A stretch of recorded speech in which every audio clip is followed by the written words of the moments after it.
आज की इस सीरीज में आप देखोगे एक आदमी 15 साल जेल में रहने के बाद बाहर आता है और किसी शहर का नकली शेरिफ बन जाता है। और यही नहीं, वो उस शहर में काले धंधे भी करता है और गुंडों की नाक में दम भी कर देता है। इस मजेदार और जबरदस्त सीरीज का नाम है बैंशी। उम्मीद करता हूँ आपको पसंद आएगी।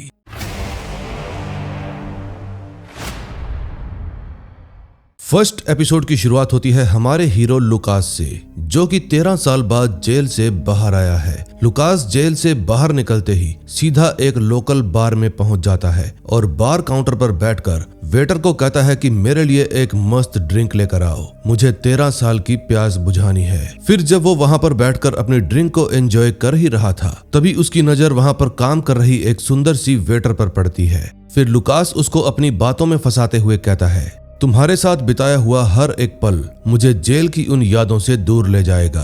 फिर दोनों के बीच में नजदीकियां बढ़ जाती हैं और फिर वो दोनों एक साथ कुछ हसीन पल बिताते हैं। फिर वहां से निकलकर लुकास अपने सबसे पुराने और वफादार दोस्त जॉब से मिलने पहुंच जाता है। जॉब एक मास्टर कंप्यूटर हैकर है। फिर लुकास शॉप के अंदर कदम रखते ही कहता है, जॉब मुझे पता है मेरे भाई तू मुझसे नाराज है, लेकिन मुझे एक एड्रेस चाहिए जो सिर्फ तेरे ही जैसा जीनियस बंदा ही ढूंढ सकता है। फिर जॉब बिना मुड़े गुस्से में जवाब देता है कि मैं तेरे लिए कोई काम नहीं करूंगा लुकास, तुम्हारी वजह से पहले ही बहुत कुछ बिगड़ चुका है। लुकास को गुस्सा आ जाता है और वो एक मेज पर रखा हुआ कंप्यूटर मॉनिटर नीचे पटक देता है और चिल्लाकर कहता है, मैं यहाँ तुम्हारी ना सुनने के लिए नहीं आया, मुझे वो एड्रेस चाहिए तो चाहिए। फिर जॉब थोड़ा डर जाता है और वार्निंग देते हुए कहता है, ठीक है मैं ये एड्रेस ढूंढ देता हूँ, लेकिन इसके बाद हमारे बीच कोई रिश्ता नहीं रहेगा। फिर एड्रेस मिलते ही लुकास बाहर निकल जाता है, लेकिन तभी एक अनजान हमलावर उस पर गोली चला देता है। फिर लुकास एक कार के पीछे छुप जाता है और कहता है, मैं इतनी आसानी से मरने वाला नहीं हूँ। फिर वहां से बच निकलकर वो सीधा बंशी नाम के एक छोटे से शहर में पहुंच जाता है। अगले सीन में हम देखते हैं बंशी की एक कोर्ट में एक केस चल रहा था, जहां एक गार्डन नाम का लॉयर खड़ा था। गार्डन अपने क्लाइंट के लिए लड़ रहा था, लेकिन जज उसकी बात काटते हुए कहता है, ये केस बहुत ही कमजोर है। फिर कोर्ट डिसमिस होने के बाद गार्डन गुस्से में अपने क्लाइंट को कहता है, मैं जानता हूं ये सब कुछ प्रोक्टर का किया धरा है, उसने अपनी दौलत और पावर के दम पर जज को खरीद लिया है, लेकिन मैं हार नहीं मानूंगा। तभी गार्डन की पत्नी कैरी वहां पर आती है और कहती है, तुम परेशान मत हो, हम अगले केस में इसका बदला जरूर लेंगे। फिर वो दोनों अपने बच्चों को लेकर घर की तरफ निकल जाते हैं। घर पहुंचते ही गार्डन थका हारा सोफे पर बैठ जाता है और कैरी को कहता है, मेरे लिए एक गर्मा गर्म कॉफी लेकर आओ, आज का दिन बहुत ही थकाने वाला था।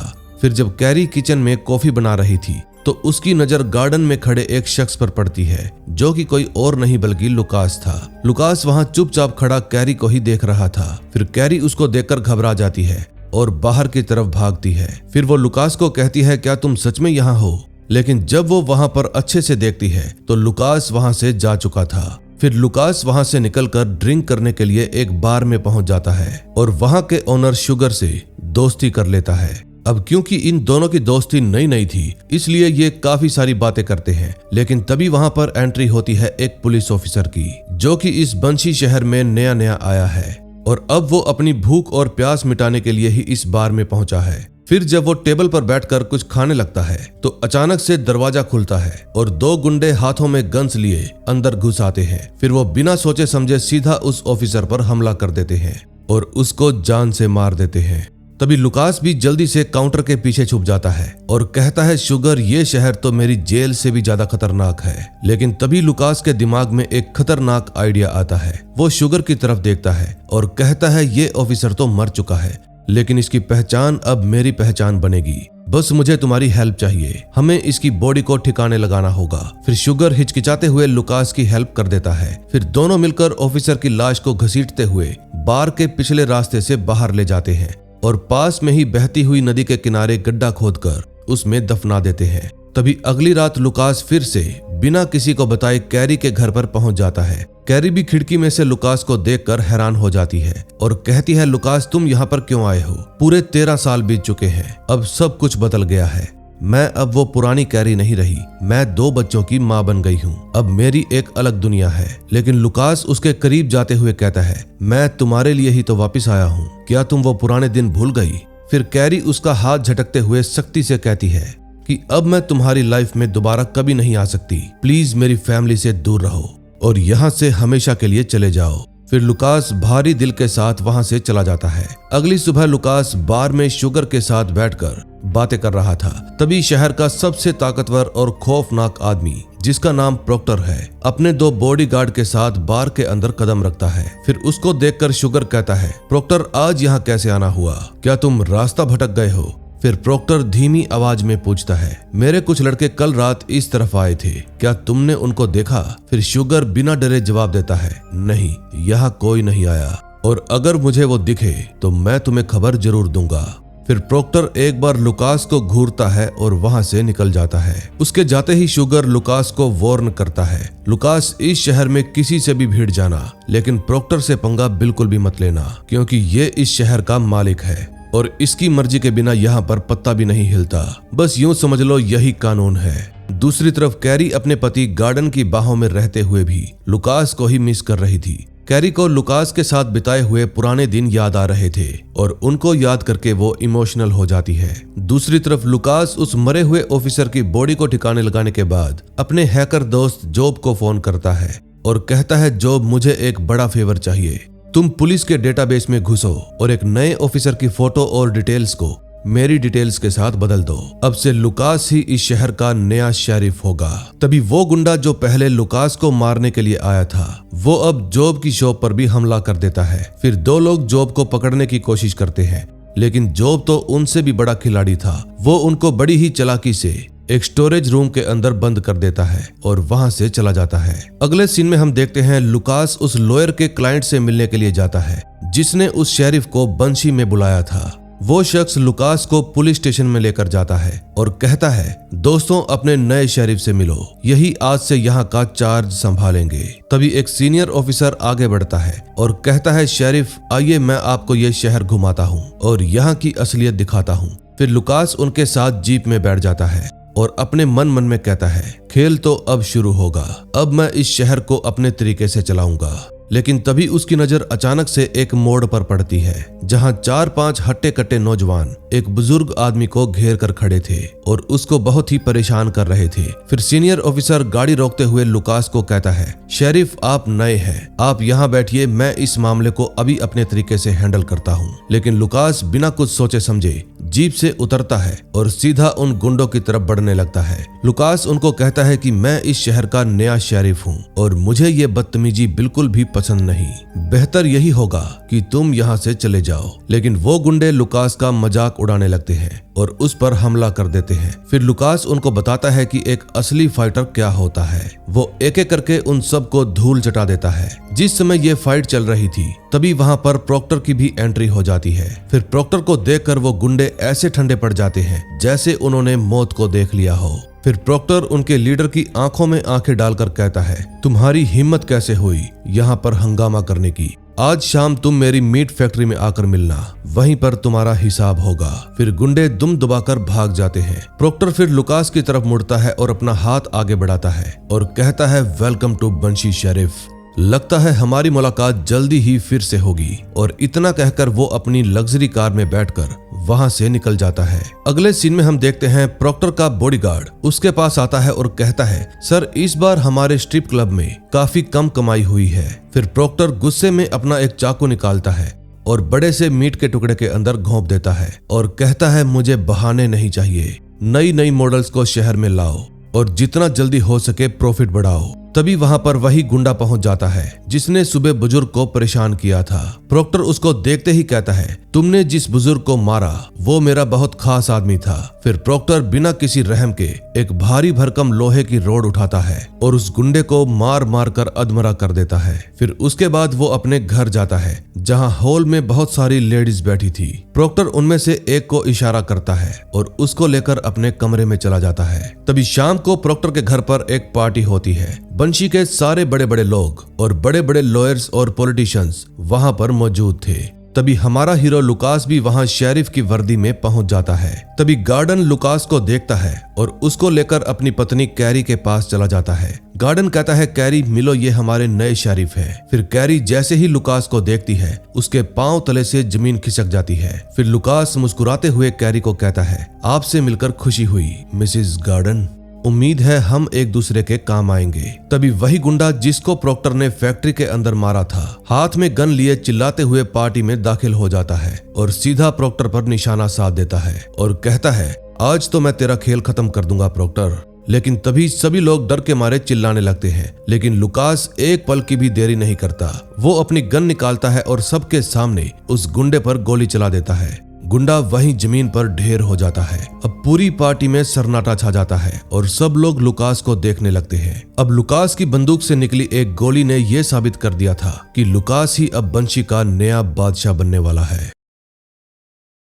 सेकंड एपिसोड की शुरुआत एक फ्लैशबैक से होती है जहां हम लुकास और कैरी को देखते हैं। ये दोनों एक दूसरे के साथ प्यार के पल बिता रहे थे। लुकास कहता है कैरी मेरे दिमाग में एक प्लान है, क्यों ना हम दोनों मिलकर अपने बॉस रैबिट की नजरों से बचकर एक बड़े ऑपरेशन को अंजाम दें। अगर हम ये कर पाए तो हमें फिर कभी किसी के आगे झुकने की जरूरत नहीं पड़ेगी। लेकिन कैरी ये बात सुनकर काफी डर जाती है और लुकास को समझाने की कोशिश करती है। लुकास तुम शायद भूल रहे हो कि हम किसके बारे में बात कर रहे हैं। रैबिट से छुपकर आज तक किसी ने भी कोई काम पूरा नहीं किया। जो भी उसके खिलाफ गया है वो जिंदा ही नहीं बचा, इसलिए मैं ये खतरा नहीं उठा सकती। लेकिन लुकास हार मानने वालों में से नहीं था। वो कैरी की आंखों में देखते हुए उसको पूरा भरोसा दिलाता है कि सब कुछ सही होगा और आखिरकार वो उसे इस मिशन के लिए मना ही लेता है। अब कहानी प्रेजेंट में आती है जहां हम प्रोक्टर के ड्रग बिजनेस को हैंडल करने वाले मैनेजर को देखते हैं। फिर प्रोक्टर मैनेजर को कहता है मुझे ये फालतू की बातें बिल्कुल भी नहीं सुननी।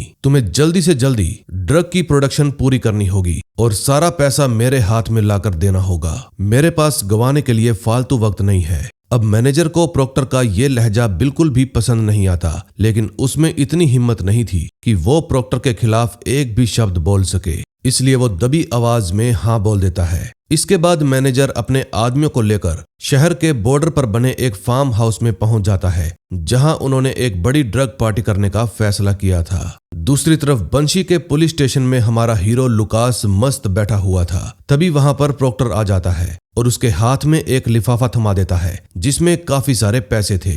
दरअसल प्रोक्टर ये पैसे लुकास को गिफ्ट के तौर पर देना चाहता था, क्योंकि पिछले एपिसोड में लुकास ने उसकी जान बचाई थी। प्रोक्टर कहता है ये तुम्हारा इनाम है, लेकिन एक बात हमेशा याद रखना, इस टाउन में ज्यादातर लोग मेरे लिए ही काम करते हैं, इसलिए अगर यहाँ कोई भी छोटा मोटा लफड़ा होता है तो तुम्हें उसमें अपनी टांग अड़ाने की या फिर हीरो बनने की बिल्कुल भी जरूरत नहीं है। तुम बस अपना काम करो और मजे में रहो। लेकिन लुकास बिना डरे प्रोक्टर के हाथ से पैसे लेता है और उसको बिल्कुल ऐसे इग्नोर करता है जैसे वो कोई मामूली सा छोटा मोटा गुंडा हो। अब लुकास का ये हीरो वाला अंदाज देखकर प्रोक्टर चुपचाप वहां से चला जाता है। फिर उसके जाते ही लुकास अपने पुराने दोस्त जॉब को फोन करता है और उसका शुक्रिया अदा करता है, क्योंकि जॉब ने पुलिस की वेबसाइट हैक करके लुकास का नाम पुराने शेरिफ के नाम से बदल दिया था और उसी की वजह से आज लुकास इस कुर्सी पर बेझिझक बैठा हुआ है। लेकिन दिक्कत ये थी कि भले ही डेटाबेस में लुकास का नाम बदल दिया गया हो, लेकिन लुकास असली शेरिफ तो नहीं था, इसलिए उसको पेपर वर्क करने में बहुत परेशानी हो रही थी। तभी स्टेशन में काम करने वाली एक लेडी ऑफिसर जिसका नाम सायोबन था, वो लुकास की इस मुश्किल को समझ जाती है। फिर वो लुकास के पास आती है और कहती है सर, मुझे लगता है कि आपको इन फाइल्स के साथ थोड़ी मुश्किल हो रही है, लेकिन आप फिक्र मत कीजिए, मैं यहाँ किस लिए हूँ, मैं आपका सारा पेपर वर्क बड़ी ही आसानी से कर दूंगी। फिर वो बहुत ही आराम से लुकास को सारी चीजें समझाने लगती है। अगले सीन में हम प्रोक्टर को देखते हैं जो कि शुगर बैट्स के पास जाता है। शुगर वही शख्स है जिसके आउट हाउस में लुकास रुका हुआ है। प्रोक्टर को यह बात बिल्कुल भी हजम नहीं हो रही थी, इसलिए वो गुस्से में शुगर से पूछता है कि तुमने उस नए शेरिफ को अपने यहाँ रहने की जगह क्यों दी? तुम जानते हो वो हमारे लिए खतरा हो सकता है। लेकिन शुगर बड़े ही ठंडे दिमाग से जवाब देता है, देखो प्रोक्टर, वो लड़का इस शहर में नया है, उसे यहाँ के रास्ते और माहौल का कुछ भी पता नहीं है, बस इसीलिए मैंने इंसानियत के नाते उसको यहाँ ठिकाना दिया। इसमें परेशान होने की कोई जरूरत नहीं है। लेकिन प्रोक्टर को उस पर शक हो जाता है और उसको शुगर का ये जवाब भी बिल्कुल भी पसंद नहीं आता और वो गुस्से में वहां से निकल जाता है। तभी हम देखते हैं कि रात को शुगर के बार में छोटी मोटी पार्टी चल रही थी। दरअसल पिछले एपिसोड में लुकास ने जिस इंसान को मारा था ये सब उसके रिश्तेदार थे और लुकास को इस बात का बिल्कुल भी अंदाजा नहीं था। फिर जैसे ही वो बार के अंदर जाता है तो उस मरे हुए आदमी के भाई लुकास को देख लेते हैं और उनका खून खोलने लगता है। फिर वो सब मिलकर लुकास के पास जाते हैं और उसको घेर लेते हैं। शुगर भी ये सब कुछ देखकर समझ जाता है कि अब बात हाथ से निकलने वाली है। फिर वो तुरंत काउंटर के नीचे से एक पुरानी गन निकालता है और उन गुंडों पर तान देता है। वो गुस्से में धमकी देते हुए कहता है कि सभी के सभी अभी की अभी यहाँ से निकल जाओ। फिर वो सभी बड़बड़ाते हुए बाहर चले जाते हैं। तभी इस सारे हंगामे के बीच लुकास एक लड़की को नोटिस करता है जिसका नाम रेबेका था। रेबेका दूर खड़ी बड़े ही गौर से लुकास को ही देख रही थी। फिर लुकास उसकी तरफ बढ़ता है और फिर वो दोनों आउट हाउस में चले जाते हैं जहां इन दोनों के बीच में काफी नजदीकियां बढ़ जाती हैं। तभी जब लुकास अपने कमरे में लेटा हुआ था तो उसको अपने पुराने दिन याद आने लगते हैं। अब कहानी फ्लैशबैक में जाती है जहां अपने मिशन के दौरान लुकास कैरी की जान बचाने के लिए खुद को खतरे में डाल देता है। फिर वो कैरी को वहां से भगा देता है और खुद पुलिस के हत्थे चढ़ जाता है ताकि कैरी एक नई जिंदगी जी सके। अब कहानी प्रेजेंट में आती है और हम देखते हैं कि शहर के एक कोने में बने फार्म हाउस में एक ड्रग पार्टी चल रही थी जहां कैरी की बेटी डीवा अपने दोस्तों के साथ पहुंच जाती है। पार्टी में चारों तरफ नशा और म्यूजिक चल रहा था। फिर डीवा अपने बॉयफ्रेंड को वहां पर मिलने वाली एक नई ड्रग देती है, लेकिन तभी बंशी के बॉर्डर पर रहने वाला एक बुजुर्ग आदमी ये सब कुछ देख लेता है और समझ जाता है कि यहाँ पर कुछ गलत चल रहा है। फिर वो तुरंत डरता हुआ पुलिस स्टेशन में पहुंच जाता है और लुकास को सारी बात बता देता है कि ऑफिसर, शहर के बाहर फार्म हाउस में बहुत गंदा काम चल रहा है। इस बात के बारे में किसी को भी पता नहीं चलना चाहिए वरना मेरी जान खतरे में आ जाएगी। मैं नहीं चाहता कि लोग मेरी जान के दुश्मन बन जाएं। फिर लुकास उसको भरोसा दिलाता है कि किसी को भी पता नहीं चलेगा। तभी वो बुजुर्ग अपनी बेटी को लुकास से मिलवाता है। जैसे ही लुकास उस लड़की को देखता है उसके होश उड़ जाते हैं क्योंकि वो लड़की कोई और नहीं बल्कि रेबेका थी जिसके साथ लुकास ने अभी कुछ वक्त पहले ही मजे किए थे। फिर वो अपनी पुलिस टीम को लेकर उस फार्म हाउस की तरफ निकल जाता है। जैसे ही पुलिस वहां पर छापा मारती है पार्टी में भगदड़ मच जाती है। हर कोई अपनी जान बचाने के लिए इधर उधर भागने लगता है और वो ड्रग मैनेजर भी मौका मिलते ही प्रोक्टर के घर की तरफ भागने लगता है। इस समय प्रोक्टर अपने घर में सुकून से खाना खा रहा था। तभी मैनेजर हांफते हांफते वहां पर पहुंचता है और कहता है, सर गड़बड़ हो गई, पुलिस ने हमारे फार्म हाउस पर रेड कर दी और आपका सारा माल पकड़ लिया। ये बात सुनते ही प्रोक्टर का पारा चढ़ जाता है। फिर वो खाना छोड़कर उठता है और वहीं पर रखी हुई छुरी से मैनेजर की एक उंगली काट देता है। इस समय फार्म हाउस में डीवा भी अपने बॉयफ्रेंड का हाथ पकड़कर भागने की कोशिश कर रही थी, लेकिन ड्रग की ओवरडोज की वजह से उसका बॉयफ्रेंड वहीं जमीन पर गिर जाता है और तड़प तड़प कर उसकी मौत हो जाती है। फिर लुकास का सीनियर ऑफिसर डीवा को पकड़ लेता है और उस पर केस दर्ज करने की बात करता है, लेकिन लुकास जानता था कि ये कैरी की बेटी है, इसलिए वो सीनियर को कहता है, आप इसको छोड़िए, मैं संभालता हूँ, मुझे पता है इसका क्या करना है। लुकास किसी की भी बात नहीं सुनता और डीवा को अपनी गाड़ी में बिठाकर सही सलामत उसके घर पर छोड़ देता है। अब नेक्स्ट एपिसोड में देखेंगे क्या होता है। थर्ड एपिसोड में हम कैरी को देखते हैं जो कि चुपके से मिस्टर रैबिट के घर में घुस जाती है और उनको गन पॉइंट पर ले लेती है। फिर वो गुस्से में कहती है कि मैं तुम्हें वार्निंग देने के लिए आई हूँ, आज के बाद तुम मेरा पीछा कभी भी नहीं करोगे। और इतना कहने के बाद कैरी वो सारे डायमंड्स निकाल कर उनके सामने रख देती है जो कि उसने बरसों पहले लुकास के साथ मिलकर चुराए थे। फिर मिस्टर रैबिट कैरी को एक खतरनाक ऑफर देता है और कहता है, अगर तुम चाहती हो कि मैं तुम्हें छोड़ दूं तो तुम्हें लुकास को मेरे हवाले करना होगा। कैरी को ये ऑफर सुनकर बहुत गुस्सा आता है, इसलिए वो जवाब देने की बजाय एक इंजेक्शन निकालती है और मिस्टर रैबिट को लगा देती है, जिसके कारण वो थोड़ी ही देर में बेहोश हो जाता है और कैरी वहां से निकल जाती है। दूसरी तरफ बैंशी शहर में प्रोक्टर और बेंजामिन दोनों मिलकर एक कैसीनो खोल रहे हैं और इस कैसीनो में उन दोनों ने रेसलिंग के लिए एक रिंग भी बनवाई है। प्रोक्टर ने यहाँ पर शहर के सबसे खतरनाक रेसलर कार्ल को भी इनवाइट किया था। फिर प्रोक्टर कार्ल को बेंजामिन और उसके बेटे एलेक्स से मिलवाता है, लेकिन कार्ल प्रोक्टर को कहता है कि मुझे इन सब से कोई लेना देना नहीं है, मैं सिर्फ ये देख रहा हूँ कि मुझे इस काम के बदले कितना पैसा मिलेगा। फिर प्रोक्टर उसको पूरा रेसलिंग एरिया दिखाने के लिए ले जाता है इतने में बेंजामिन का बेटा एलेक्स अपने पापा के पास जाकर कहता है, डैड ये जमीन हमारी ट्राइब की है, हमें इस बिजनेस में प्रोक्टर जैसे आदमी को शामिल नहीं करना चाहिए। फिर बेंजामिन अपने बेटे को कहता है, बेटा प्रोक्टर की पहुंच बहुत ऊपर तक है, अगर वो हमारे साथ है तो इस कैसीनो पर कोई भी आंच नहीं आएगी और हमारा हर काम बिना किसी रुकावट के चलता रहेगा। फिर प्रोक्टर कार्ल को खुश करने के लिए न सिर्फ ढेर सारा पैसा देता है बल्कि अपने क्लब में एक लड़की को भी उसके कारवां में भेज देता है। कार्ल ये सब कुछ देखकर बहुत खुश हो जाता है और प्रोक्टर के लिए काम करने को राजी हो जाता है। अगली सुबह हम लुकास को देखते हैं जो एक लड़के के फ्यूनरल में आया था क्योंकि उसकी मौत ड्रग्स की वजह से हुई थी। फ्यूनरल खत्म होने के बाद लॉयर लुकास को कहता है, मेरी बेटी की जान बचाने के लिए आपका बहुत बहुत शुक्रिया शेरिफ, लेकिन मैं आपको एक बात बता दूं, इन सारी ड्रग्स के पीछे सिर्फ प्रोक्टर का ही हाथ हो सकता है। तभी रात को जब लुकास शुगर के बार में था तो वहां पर रेबेका आती है। रेबेका लुकास को कहती है कि मैं आपको थैंक यू कहने के लिए आई हूँ क्योंकि कल जो हमारे बीच हुआ आपने उस बारे में मेरे डैड को कुछ भी नहीं बताया, इसलिए मैं आपकी शुक्रगुजार हूँ। फिर इसके बाद उनके बीच में नजदीकियां और बढ़ने लगती हैं। फिर वो दोनों बार के नीचे बने एक वेयर हाउस में पहुंच जाते हैं और वहां जाकर कुछ वक्त साथ बिताते हैं। जब उनका काम खत्म होता है तो रेबेका लुकास से विदा लेती है और बार के बाहर खड़ी कार की तरफ चली जाती है। कार के पास पहुंचते ही हमें असली ट्विस्ट पता चलता है क्योंकि कार में कोई और नहीं बल्कि प्रोक्टर बैठा हुआ था। प्रोक्टर रेबेका का सगा अंकल है। फिर वो रेबेका को गुस्से में कहता है, इतनी रात हो गई है और तुम अभी तक बाहर घूम रही हो। ये बात सुनकर रेबेका चिढ़ जाती है और कहती है कि मैं अपने घर वालों की रोका टोकी से तंग आकर ही आपके पास आई थी, लेकिन अगर आप भी मुझे ऐसे ही रोका टोकी करेंगे तो मेरा यहाँ पर रहना मुश्किल हो जाएगा। दूसरी तरफ रेबेका के जाने के बाद लुकास सीधा प्रोक्टर के नए कैसीनो की तरफ निकल जाता है। उसका इरादा एकदम साफ था कि उस लड़के की मौत जिस ड्रग से भी हुई उसकी सच्चाई का पता लगाना।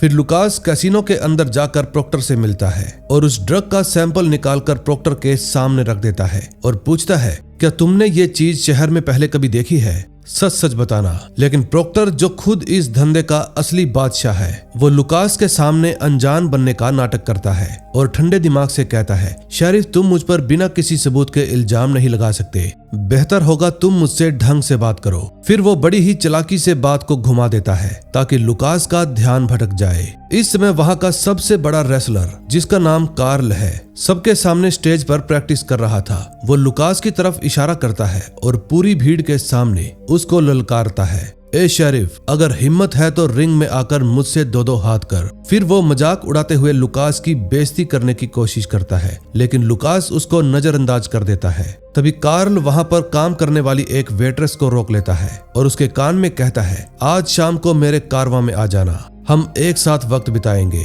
अब वो लड़की कार्ल की बहुत बड़ी फैन थी इसलिए वो खुशी खुशी मान जाती है। रात को जब वो वेट्रेस वहां पर पहुंचती है तो पहले तो वो दोनों काफी सारी बातें करते हैं लेकिन धीरे धीरे कार्ल उसको ड्रग दे देता है और फिर उसके साथ बहुत ज्यादा दरिंदगी पर उतर आता है। वो दरिंदा पूरी रात उस लड़की को उस कारवां में टॉर्चर करता रहता है। तभी अगली सुबह जब लुकास और सियोभान नाम की एक फीमेल ऑफिसर को इस बारे में पता चलता है तो दोनों तुरंत हॉस्पिटल पहुंचते हैं। हॉस्पिटल के बेड पर उस लड़की की हालत देखकर लुकास को बहुत गुस्सा आ जाता है लेकिन सियोभान दबी आवाज में कहती है, शेरिफ आज कैसीनो का इनॉग्रेशन है, वहां पर बहुत बड़े बड़े लोग आए हैं, शायद हम कार्ल को आज अरेस्ट नहीं कर पाएंगे। लेकिन लुकास सियोभान को कहता है, मुझे किसी भी इनॉग्रेशन की कोई परवाह नहीं है, तुम चलो मेरे साथ। फिर वो दोनों सीधा कैसीनो के फंक्शन में घुस जाते हैं। तभी प्रोक्टर लुकास को देखते ही उसके पास आ जाता है और धीरे से कहता है, शेरिफ मुझे पता है क्या हुआ है लेकिन अभी यहाँ पर बहुत सारे गेस्ट आए हैं, मेरी इमेज का सवाल है, तुम फंक्शन के बाद आ जाना, हम दोनों मिलकर फैसला करेंगे कि हमें क्या करना है। लेकिन लुकास गुस्से में चिल्लाता है कि मुझे तुम्हारे गेस्ट या तुम्हारी इमेज से कोई लेना देना नहीं है, मुझे कार्ल अभी की अभी इसी वक्त चाहिए। फिर लुकास सबको पीछे छोड़ते हुए सीधा रेसलिंग रिंग के बीच में चला जाता है और कार्ल के सामने जाकर खड़ा हो जाता है और कहता है,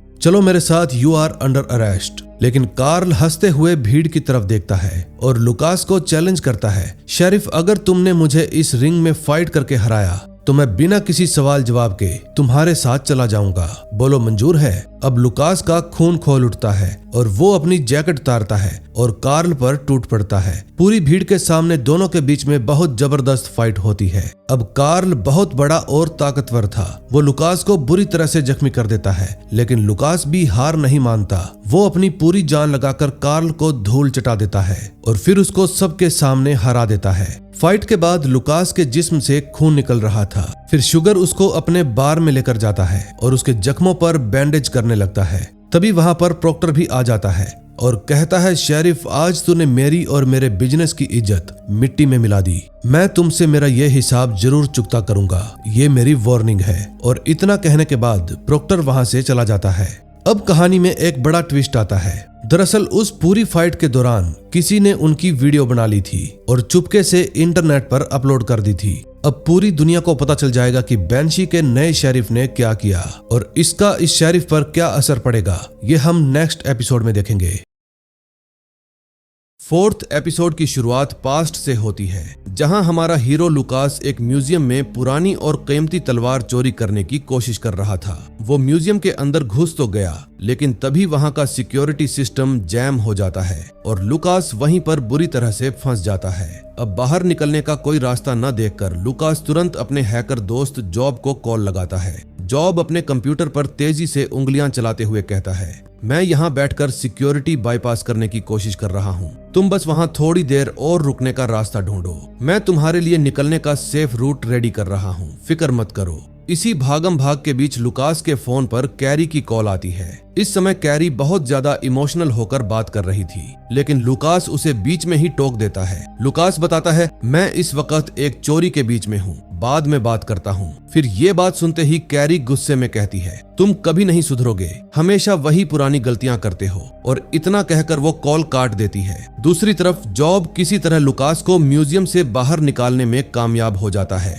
लेकिन जैसे ही लुकास बाहर निकलता है, वो देखता है कि चारों तरफ से पुलिस की गाड़ियां उसे घेरने के लिए आ रही हैं। लुकास को लगता है कि अब तो वो पकड़ा जाएगा, लेकिन तभी अचानक से कैरी वहां अपनी कार लेकर पहुंच जाती है। फिर वो गाड़ी का दरवाजा खोलकर कहती है, जल्दी अंदर आओ, मैं तुम्हें यहाँ से निकालने के लिए आई हूँ। फिर कैरी उसे वहां से सही सलामत बचा कर ले जाती है। अब कहानी प्रेजेंट में आती है। अगली सुबह लुकास बंशी का शेरिफ बनकर पुलिस स्टेशन पहुंचता है। स्टेशन के बाहर एक औरत उसका इंतजार कर रही थी, जो उस आदमी की बीवी है जिसे लुकास ने गोली मारी थी। वो औरत लुकास को वार्निंग देते हुए कहती है, मेरे मरे हुए पति के भाई तुमसे बदला लेने का प्लान बना रहे हैं। अगर तुमने अपनी हिफाजत नहीं की तो तुम्हारी गर्दन तुम्हारे कंधों पर नहीं रहेगी। लेकिन लुकास उसकी बात को अनसुना करके वहां से चला जाता है। तभी स्टेशन के अंदर सीओ भान उसे बताती है कि उस मरे हुए लड़के का बाप केबिन में आपका इंतजार कर रहा है। फिर वो आदमी लुकास से केस का स्टेटस पूछता है और दुखी होकर कहता है, मैं जानता हूँ कि ये सब प्रॉक्टर के ड्रग्स की वजह से हो रहा है, लेकिन कोई भी अफसर एक्शन क्यों नहीं ले रहा।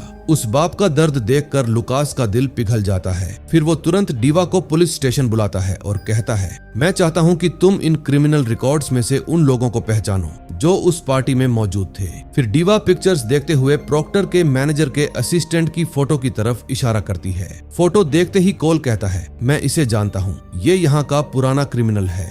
फिर लुकास और कोल तुरंत उस जगह पहुंच जाते हैं जहां वो रहता था। वो आदमी उन्हें देखकर भागने की कोशिश करता है, लेकिन लुकास उसे पकड़ लेता है। फिर वो दोनों उसे घर के अंदर ले जाकर प्रॉक्टर के मैनेजर जेमी के बारे में पूछते हैं। तभी वो आदमी फ्रिज खोलता है और वहां से जेमी का एक कटा हुआ हाथ निकालकर उन्हें देता है। ये खौफनाक नजारा देखकर कोल हैरानी से पूछता है, तूने जेमी को क्यों मारा? फिर वो लुकास को एक वीडियो दिखाता है जिसमें साफ दिख रहा था कि प्रॉक्टर और उसका असिस्टेंट जेमी को मार डालते हैं और उसकी बॉडी को कुत्तों के सामने फेंक देते हैं। फिर लुकास उससे वो फोन ले लेता है जिसमें सारे एविडेंस मौजूद थे और उसे वार्निंग देते हुए कहता है, तुम इस वक्त हमारे सबसे बड़े गवाह हो, इसलिए चुपचाप अपने घर में रहो और बाहर निकलने की गलती मत करना।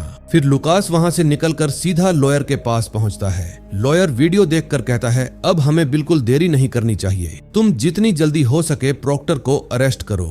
अगली सीन में हम देखते हैं लुकास और कोल प्रोक्टर के घर में पहुंचकर उसे अरेस्ट करने की बात करते हैं। प्रोक्टर का बॉडीगार्ड क्ले तुरंत आगे आता है और लुकास को रोकने की कोशिश करता है, लेकिन प्रोक्टर बड़े आराम से क्ले को पीछे हटने का इशारा करता है और कहता है मैं खुद तुम्हारे साथ चलूंगा। फिर वो बिना किसी झगड़े के उनकी जीप में बैठ जाता है, लेकिन रास्ते में एक बड़ा हादसा हो जाता है। उस मरे हुए लड़के के भाई जिन्हें लुकास ने मारा था वो रास्ते में जीप पर हमला कर देते हैं और लुकास और प्रोक्टर दोनों को किडनैप करके अपने साथ ले जाते हैं। फिर वो लोग उन्हें एक पुराने ठिकाने पर ले जाकर डंडों से पीटना शुरू कर देते हैं और कहते हैं कि अपने भाई की मौत का बदला लेने के लिए हम तुम दोनों को तड़पा तड़पा कर मौत के घाट उतारेंगे। लेकिन तभी कोल गन निकालकर उन पर फायरिंग शुरू कर देता है। उस फायरिंग में लुकास और प्रोक्टर दोनों ही वहां से बच निकलते हैं। फिर लुकास प्रोक्टर को ले जाकर सीधा हवालात में बंद कर देता है। रात को जब लुकास शुगर के बार में जाता है तो शुगर उसके पास आके कहता है मैं नहीं चाहता कि अगली हाइस्ट भी पिछली बार की तरह फेल हो जाए, हमें बहुत बारीकी से प्लानिंग करनी होगी, तभी हम अगला काम शुरू करेंगे। यहाँ हमें पता चलता है कि शुगर भी इस चोरी के प्लान में लुकास का साथ दे रहा था। फिर जब लुकास अपने आउट हाउस पहुंचता है तो देखता है कि सिसी वहां पहले से उसका इंतजार कर रही है। सिसी वही औरत है जिसके पति को लुकास ने मारा था। लुकास उसके पास जाकर पूछता है तुम यहाँ इस समय क्या कर रही हो। फिर सिसी उससे उस हमले के बारे में पूछती है जो आज उस पर हुआ था। फिर दोनों ही बातों में काफी करीब आ जाते हैं और लुकास उसे अपने कमरे में ले जाकर उसके साथ वक्त गुजारता है। अगली सुबह प्रोक्टर को कोर्ट में पेश किया जाता है, लेकिन जज ये कहकर प्रोक्टर को जमानत दे देता है कि इसके खिलाफ कोई ठोस सबूत नहीं है। तभी लॉयर खड़ा होकर कहता है मेरे पास एक चश्मदीद गवाह है जो अगली पेशी में सब कुछ साफ साफ बता देगा।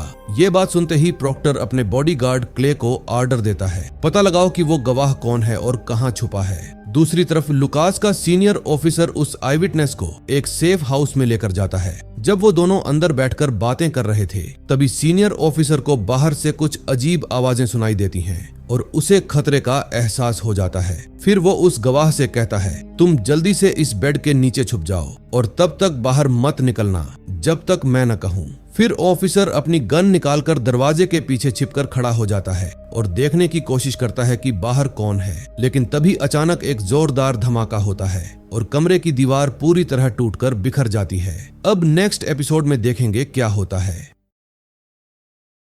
5th एपिसोड में हम देखते हैं गैंगस्टर्स का एक बड़ा सा ग्रुप बेंशी शहर की सीमा में दाखिल हो जाता है। वहीं दूसरी तरफ जॉब की नजर प्रोक्टर के कैसीनो की उस गाड़ी पर थी जो पैसे लेकर निकल रही थी। फिर जॉब फौरन फोन निकालता है और लुकास हुड को कॉल करता है। जॉब कहता है मैं इस वक्त प्रोक्टर की गाड़ी का पीछा कर रहा हूँ, वो सीधा कैसीनो के अंदर जा रही है, तुम तैयार रहो। इस समय लुकास और उसकी साथी बीट्स कैसीनो के दूसरी तरफ छुपे हुए थे। तभी लुकास नोटिस करता है कि गार्ड्स कैसे सिक्योरिटी चेकअप कर रहे हैं और पैसे भी कब और कहां ट्रांसफर किए जा रहे हैं। तभी जॉब थोड़ा चिड़चिड़ाते हुए लुकास से कहता है मुझे समझ नहीं आता कि हम इस छोटे से गांव के कैसीनो के पीछे क्यों पड़े हैं। अगले सीन में हम देखते हैं कैरी अपने दोनों बच्चों को लेकर शहर में लगे मेले का मजा लेने निकली है। फेस्टिवल की वजह से पूरी सड़क के दोनों तरफ छोटे छोटे स्टॉल्स लगे हैं। वहाँ एक स्टॉल रेबेका की फैमिली की भी थी। मेले के दूसरी तरफ एलेक्स प्रोक्टर के फिश स्टोर पर पहुंचता है और प्रोक्टर से सवाल करता है तुम्हारे ऊपर जो कोर्ट केस चल रहा है उसका क्या स्टेटस है। प्रोक्टर जवाब देता है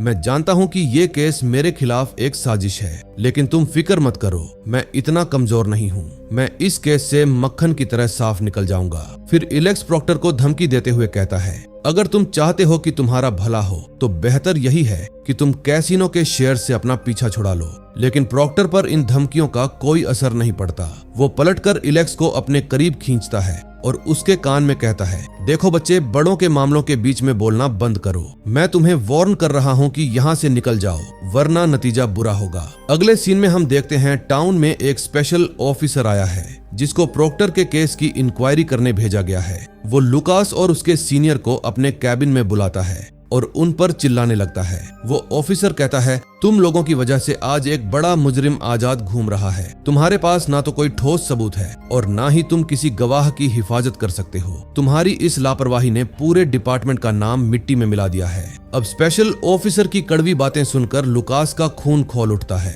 और वो कहता है, मुझे तुम्हारी इन फालतू बातों में कोई दिलचस्पी नहीं है, मैं अपना काम अच्छे से जानता हूँ। इतना कहकर वो गुस्से में बाहर निकल जाता है। दूसरी तरफ कैरी अपने दोस्त बेट्स की वाइन शॉप पर जाती है। तभी कैरी का बेटा परेशान होकर कहता है, मम्मी मैं अपना इनहेलर गाड़ी में ही भूल गया हूँ, मुझे सांस लेने में थोड़ी दिक्कत हो रही है। फिर कैरी फिक्रमंद होकर पार्किंग की तरफ जाती है, लेकिन तभी वही बाइक वाले गैंगस्टर्स जो शहर में दाखिल हुए थे कैरी को अकेला देखकर घेर लेते हैं। वो सब उसके रास्ते में अपनी बाइक्स खड़ी कर देते हैं और उससे बदतमीजी करने लगते हैं। लेकिन तभी वहां मौजूद डिप्टी शियोभान की नजर उन पर पड़ती है। शियोभान बिना देर किए अपनी गन निकाल लेती है और उन्हें वार्न करती है, लेकिन जब वो गुंडा कैरी पर हाथ उठाने की कोशिश करता है तो शियोभान सीधा ट्रिगर दबा देती है और गोली गैंगस्टर के सीने के पार निकल जाती है और वो वहीं ढेर हो जाता है। गैंगस्टर्स का लीडर ये सब देख लेता है और फिर वो अपने दोस्त की मौत का बदला लेने के लिए पूरे फेस्टिवल में तबाही मचाना शुरू कर देते हैं। इसी भाग दौड़ में एक बाइकर रेबेका के स्टॉल की तरफ तेजी से बढ़ता है। फिर रेबेका वहीं रखा हुआ एक तेज धार चाकू उठाती है और उस बाइकर पर हमला कर देती है, जिसके कारण वो बाइक से नीचे गिर जाता है। अब शहर के लोग इस हमले से बहुत गुस्से में आ जाते हैं और वो मेयर के ऑफिस पहुंचकर शिकायत करते हैं। तभी प्रोक्टर भी वहां आ जाता है और लोगों के बीच खड़ा होकर चिल्लाता है कि इस मेयर के बस का कुछ भी नहीं है, अब वक्त आ गया है कि ये अपनी कुर्सी छोड़े और किसी लायक इंसान को मौका दे। तभी जब मीटिंग खत्म होती है तो लुकास को बाहर आते देख रेबेका के पिता उसके पास आते हैं और खून से सना हुआ चाकू दिखाते हुए कहते हैं, मेरी बेटी ने एक गुंडे पर चाकू चलाया है, उसने कानून तोड़ा है, इसीलिए मैं चाहता हूं कि तुम इसे अरेस्ट करो।